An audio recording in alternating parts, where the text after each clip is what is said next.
स्वागत है स्वागत है গণজোয়ারে ভেসে 2014 সালে ভারতের প্রধানমন্ত্রী হন নরেন্দ্র মোদী। ভারতের সঙ্গে যুক্তরাষ্ট্র এবং পশ্চিমা বিশ্বের কূটনৈতিক এবং অর্থনৈতিক সহযোগিতা বৃদ্ধিকে উদাহরণ হিসেবে ধরে নরেন্দ্র মোদীর বিজেপির প্রচার যন্ত্র তুলে ধরেছিল বিশ্বনেতা হিসেবে। আঞ্চলিক ও বৈশ্বিকভাবে নরেন্দ্র মোদীর সাফল্য বোঝাতে বিজেপি চালু করে মোদী ম্যাজিক শব্দগুচ্ছ। কিন্তু তৃতীয় মেয়াদে ক্ষমতায় আসার পর দুঃসময় যেন জেঁকে বসেছে মোদীর কপালে।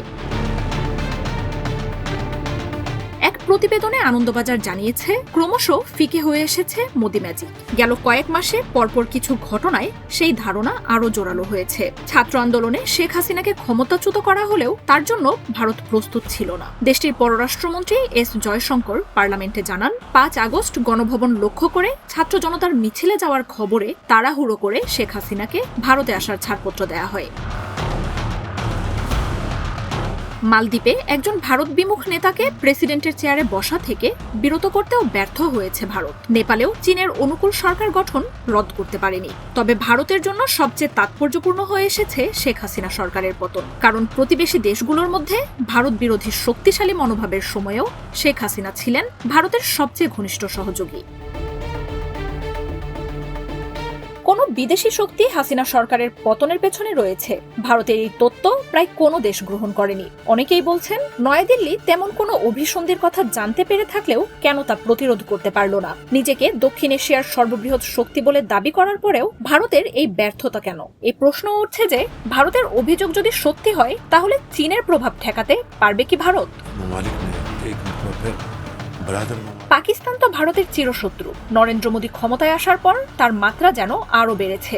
বাকি নেপালকে একসময় ভারতের উঠোন বলে মনে করা হলেও সেই নেপালের সঙ্গে ভারতের এখন রাজনৈতিক এবং ভৌগোলিক টানাপোড়েন চলছে।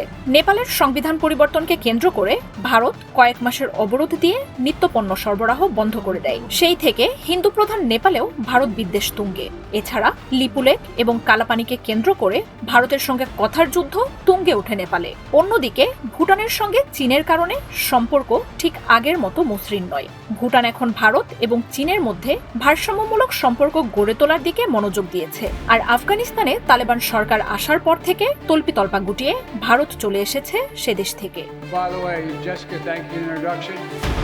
এর মধ্যে যুক্তরাষ্ট্র থেকেও এসেছে নতুন নতুন চাপ। জাতিসংঘের সম্মেলনকে ঘিরে নরেন্দ্র মোদীর আসন্ন সফরে অস্ট্রেলিয়া, জাপান ও যুক্তরাষ্ট্রের সাথে কোয়াড নেতাদের বৈঠক রয়েছে। তবে ক্রমশ স্পষ্ট হয়ে যাচ্ছে যে আমেরিকায় তার সহযোগীরা ভারতের জন্য প্রয়োজনীয় ছাড় দিতে আর তেমন আগ্রহী নন।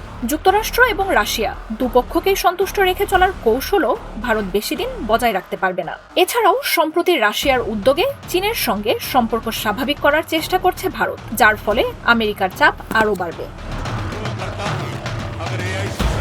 এর মধ্যেই রাহুল গান্ধীর আমেরিকা সফর ইঙ্গিত দিচ্ছে, লোকসভা নির্বাচনের পর থেকে ওয়াশিংটন কেবল মোদীর সঙ্গেই কথা বলছে না, বরং অন্য মুখও খুঁজছে।